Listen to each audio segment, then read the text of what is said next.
kilogram កម្ពស់1.85 ម៉ែត្រអាយុ32ឆ្នាំមកពិសោធន៍លើសវិចំនួន75ដងការប្រកួតចំនួន30ដងប្រកួតចុងក្រោយឈ្នះកីឡាករធនរទ្ធីក្នុងទឹកទី1ទីកន្លែងកំណើតមកពីប្រទេសរងថ្វាយបង្គំគ្រូតាមរបៀបរំលឹកគុណគ្រូមកពីក្លឹបគុណខ្មែរអន្តរជាតិ KKF បង្វឹកដោយលោកគ្រូស្រីរាជបុត្រលោកស្រីនៅកញ្ញាសូមណែនាំឲ្យស្គាល់កីឡាករបង្គោលក្រហមអេរ៉ងបេដូខ្មែរ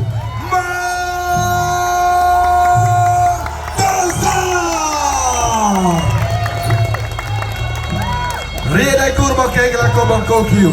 គឺមានទម្ងន់78គីឡូក្រាមដូចគ្នាកម្ពស់1.86 អាយុ26ឆ្នាំបទពិសោធន៍លើសនិទ្ធចំនួន24កីឡាករដានីយ៉ែលដោយបន្ទូរូបគេមកពីប្រទេសអាហ្សាមេសង់លោកស្រីនៅកញ្ញាសូមណែនាំឲ្យស្គាល់កីឡាករបង្គោលឃីវអ្នកលេងកណ្ដាប់ដៃឥតស្រមោលណាគីយ៉ាកីឡាករទាំងពីរស្ដាប់បានបញ្ចេញការប្រកួតឯបាទឆ្លេកនេះសូមថ្លែងអរគុណដល់ទឹកពិសាត្រីប្រកួតទឹកពិសាកម្ពុជាស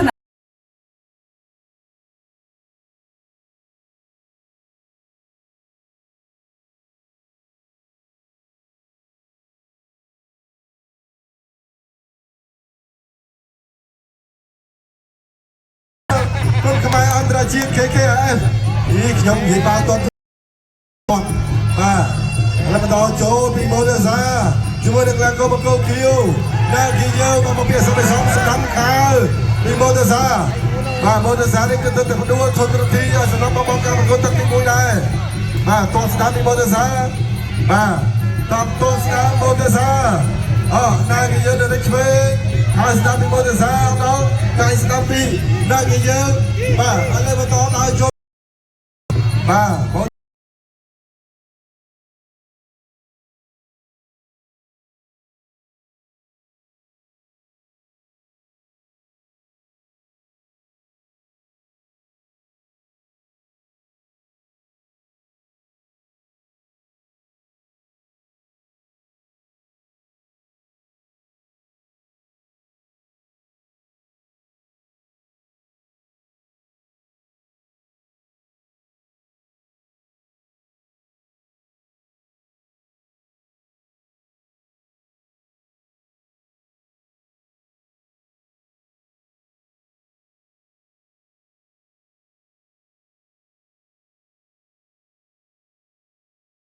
សាចូលគៀម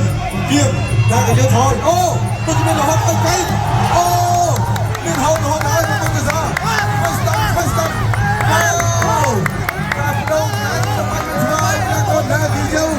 មកពីសាមេសហូលរហូតហើយអូការប្រកួតតំណាងឲ្យគុណខ្មែរថ្ងៃទី1ក្នុងឆាកជីវិតនៃអាជីពប្រដាល់មកឡាកូម៉ូតេសា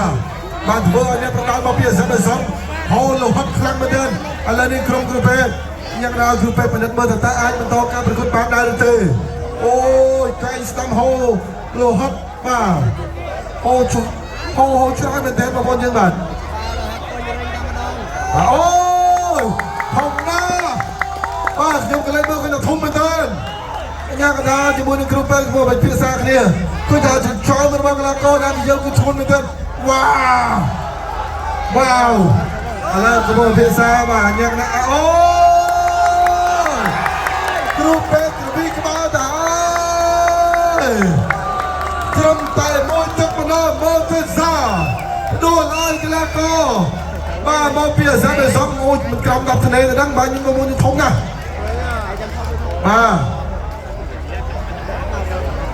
បាទនេះគឺកៃស្ដាំនេះហើយអូឃើញថាក្រុមគ្រូពេទ្យរវល់ខ្លាំងណាស់ក្នុងការប្រកួតនេះអ្នកអង្គការលៀមវិញសហស្ថាបនិកនិងប្រធានក្រុមការយោនៃក្រុមការវិទ្យាបានមកថាក្រុមគ្រូពេទ្យថាថ្ងៃនោះហើយសបារីអបដល់ម៉ូតេសាកំណាងគុណខ្មែរជាលើកដំបូងអូយបាទស្មារតីទៅតាមគ្រូស្រីនេះច្បាប់យោបាទសบายចិត្តពេកបាទអូយម៉ូតេសាម៉ូតេសាអូយថ្ងៃនេះគឺម៉ូតេសាកំណាងគុណខ្មែរ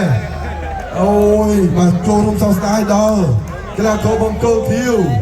បាទណាគេយកមកពីអាសាបេសងបែកធំពេកមិនធំដល់គ្នាទេមិនធំណាស់បាទលើនេះកម្ពុជាខាប់ ពលក្រហមម៉ូតាសាឈ្នះ